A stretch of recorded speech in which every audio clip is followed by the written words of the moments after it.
Mr. Chair, yes or no? Fundamental clause. Davao style. Do not ask me to answer yes or no. You are not an investigator. Mr. Chair, sinabi niya po na full responsibility. So, Mr. Chair, totoo ba yan? Correct. Very correct. Since I was a president, and there was this, until now, serious problem about drugs, I had to issue or make a policy statement about drugs. At all that happened, yung nangyari pursuant to my order to stop the drug problem in this country, akin yun. Akin na akin yun. Ako ang nagbigay ng order kasi ginawa nila illegal or legal, akin yun. Thank you, Mr. Chair. I take full responsibility for it. Thank you, Mr. Chair. Yun po yung tanong ko.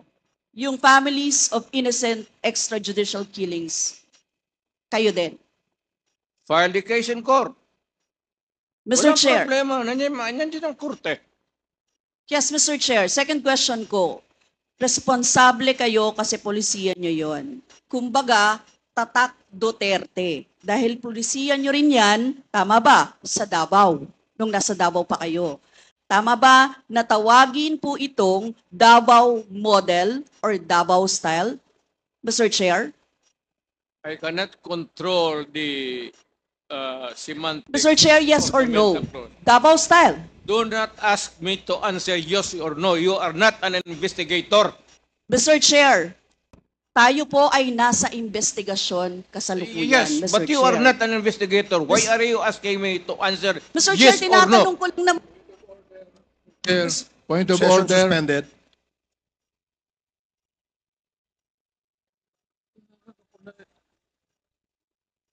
Point of order, Mr. Chair. Ano ka, police? Point of order, Mr. Chair. The session is suspended for the meantime. So please, let's take time to calm things down, okay? Para ho maayos ang ating hearing sa ngayon.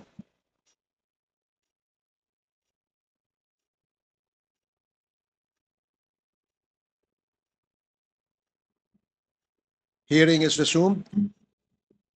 Please proceed, Congresswoman Rosas. Yes, Mr. Chair. Napakasimple lang po ng tanong ko. Tinatanong ko lang po kung yes or no, Davao style ba yung inyong modelo. Mr. Chair, ayaw niya sagutin. So, Mr. Chair, hindi ko maintindihan yon. I'm What is sorry. your personality, Your Honor?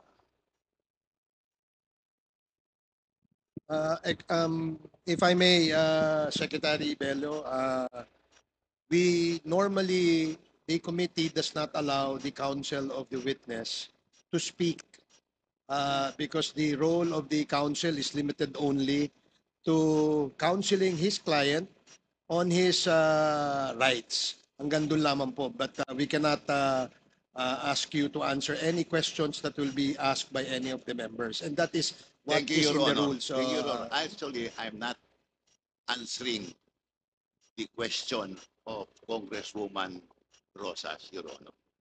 My point is, Your Honor, to allow the resource person to finish his answer. Okay, we will do that. Thank you, Attorney Bello. Thank you, Your Honor. Thank you. Congressman Brosas, maybe it is perhaps the former president would like to elaborate on his answer. We may ask questions that is answerable by yes or no, and as much as possible, we would ask the resource person to say only answer yes or no. But if he wishes to elaborate, and as long as it is germane and related to the answer to your question, we will allow that. But Yes. we will make it very, very short. Yes, Mr. Chair.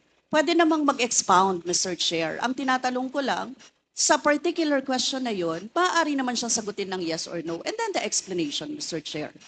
Opo, opo. Mr. Do President. not control my answer, kung Your Honor. This is not an inquisition.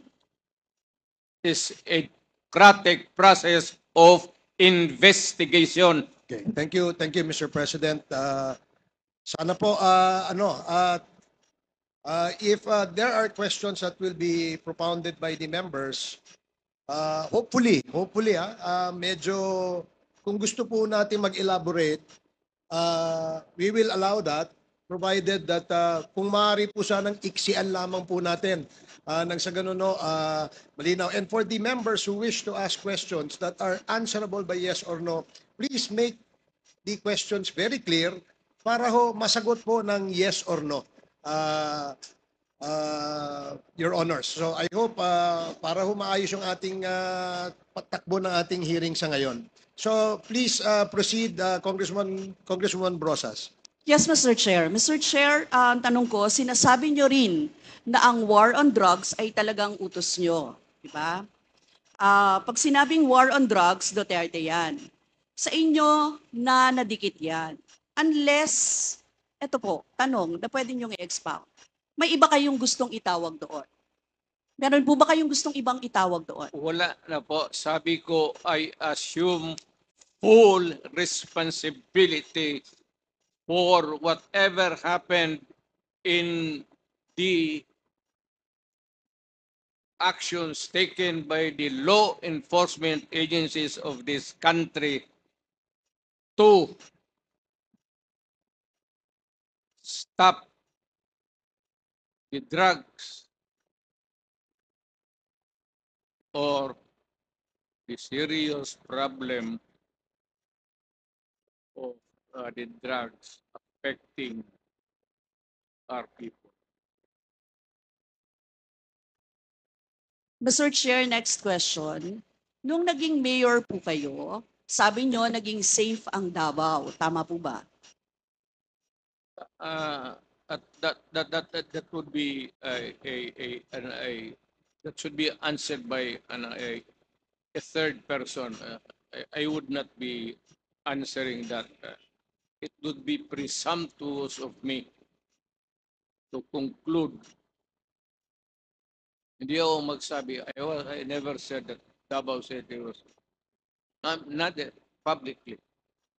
Mr. Chair, as mayor, masasabi nyo na naging safe ang Davao sa panahon nyo? Talaga. Kasi Talaga. walang kriminal sa kalye, Talaga. walang snatcher, Walang snatcher. walang akyat bahay, Walang akyat bahay. walang magnanakaw, Walang magnanakaw. walang mamamatay tao. Walang mamatay tao. So yun po lahat, yes. Oh. So walang mga kriminal o walang insidente ng kriminalidad. Bakit po? Merong mga incident, not totally.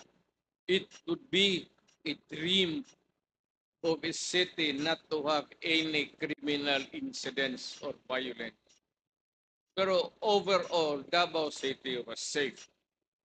If the test or standard would be that a citizen of the city can walk all over the city and men and children can go home safely, unmolested, undisturbed.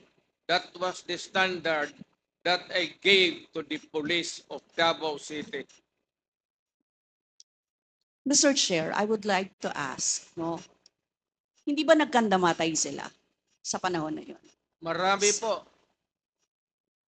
Sino-sino po ang mga pumatay? Wala akong listahan yan, ma'am. We have to go to the tawag nito. Hindi ko bit-bit. Ang bit-bit ko lang ho yung bit. Mr. Chair, I would like to ask again, no?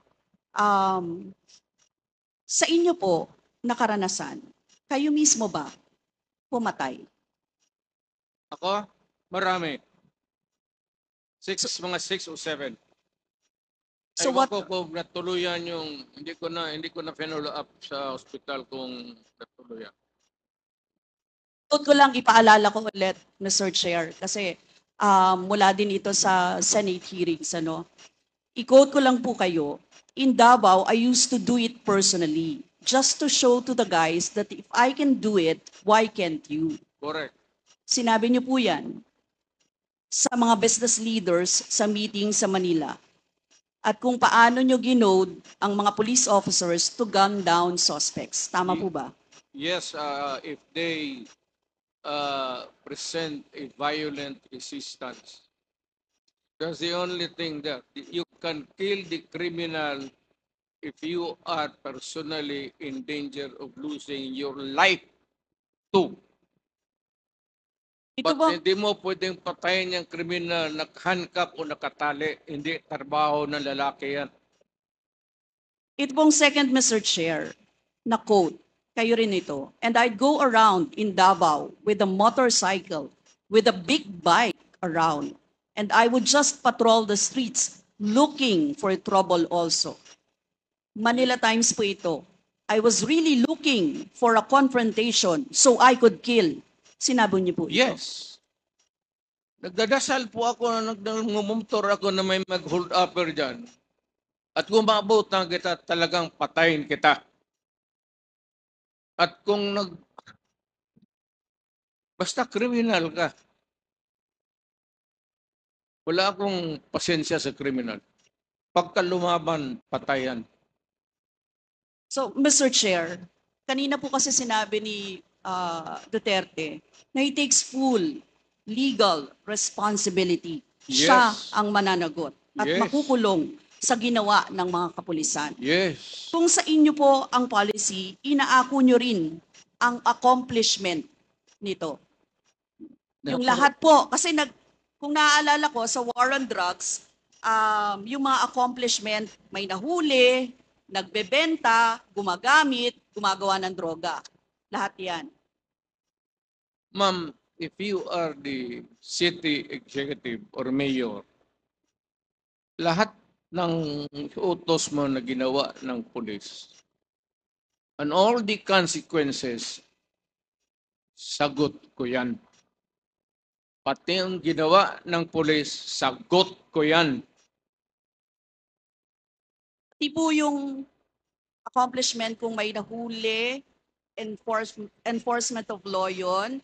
Accomplishment din po yung na-confiscate na drugs. Tama ba?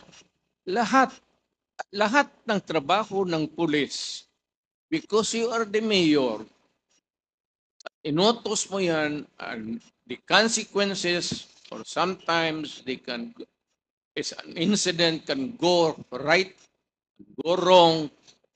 Protektahan ko yung pulis kasi ako ang mayor. Hindi magtrabaho yung pulis, matakot yan kung hindi mo bakapan. So lahat ng trabaho ng pulis, nung ako'y mayor, for the longest time, akin yan. So, Mr. Chair, alam niyo po ba kung ilan ang arrested sa mga drug operations at how much ang drug na na-seize nung time na yan?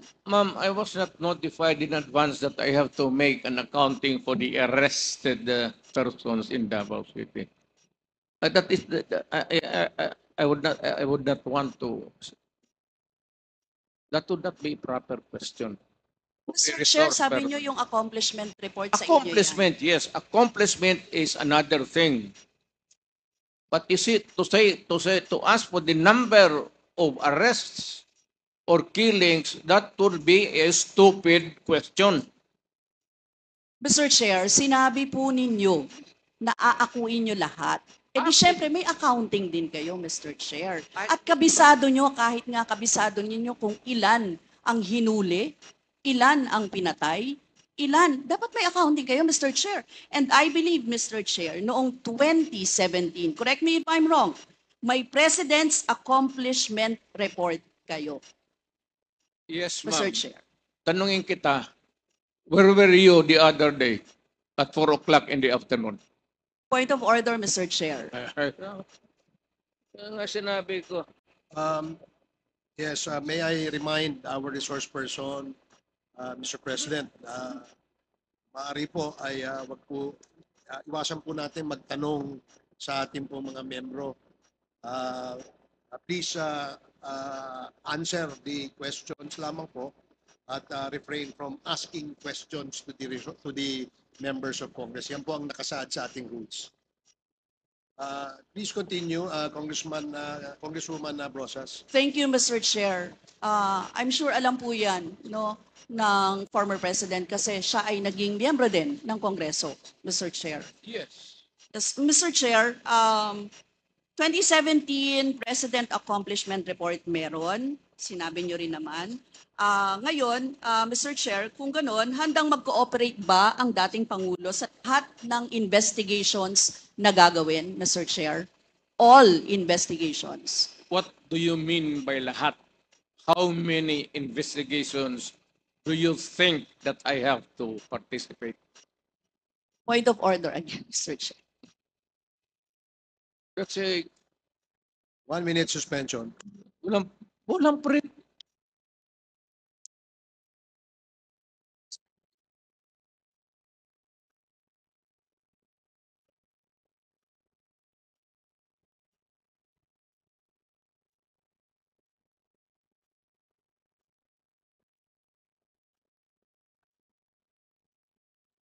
Hearing is resumed.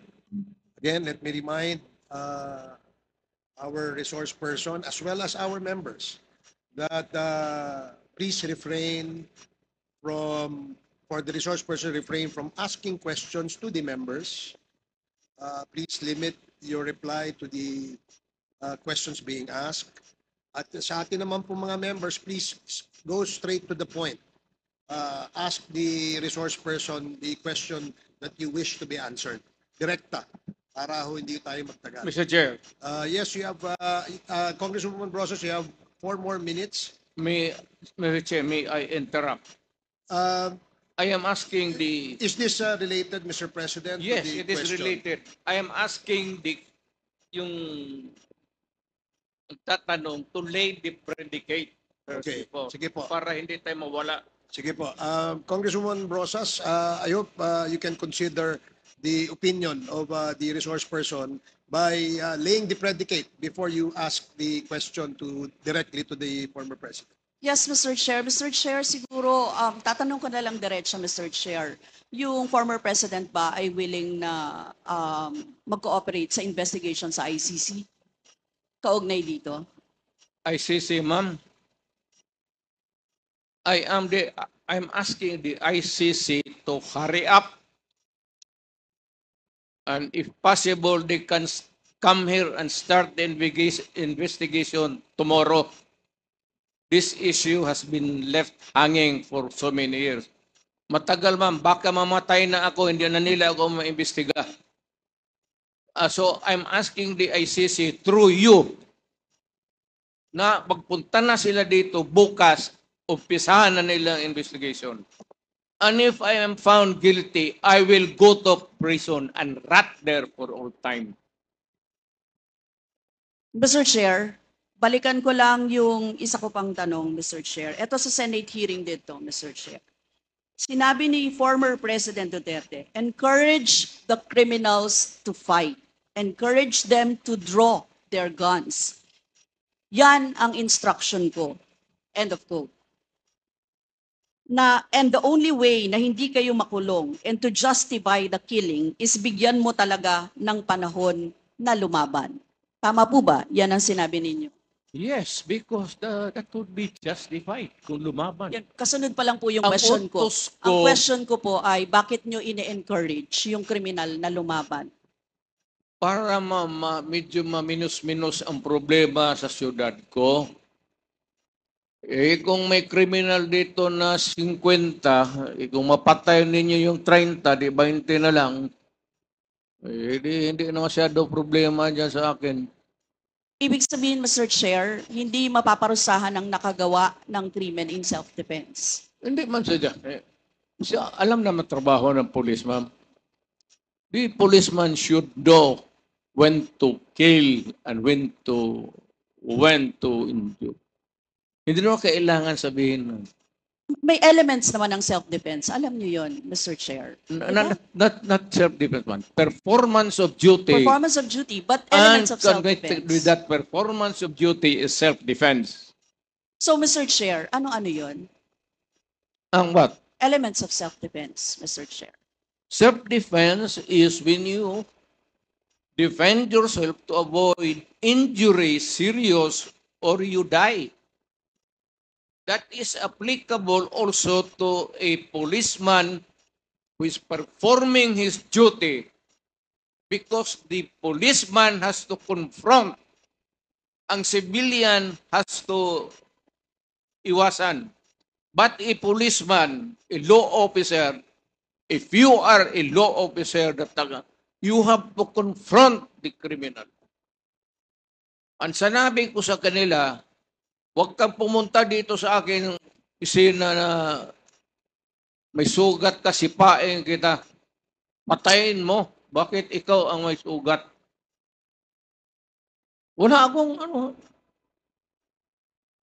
my language is brutal and raw for criminals.